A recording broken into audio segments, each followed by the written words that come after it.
Hello, now I'm going to present about how to make a sandwich. The ingredients that we need is sandwich bread, sliced meat, cheese, tomatoes, pickles, and condiment.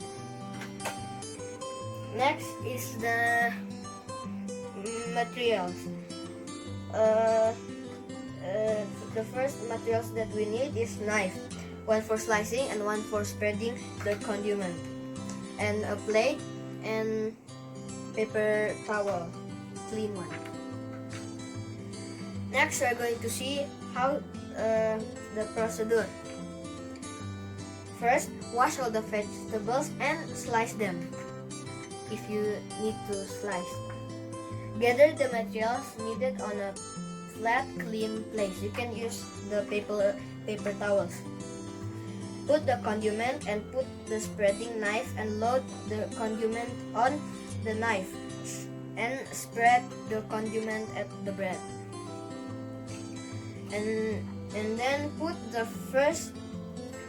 pickle first. After you put the pickle, put the sliced meat. You can use any meat.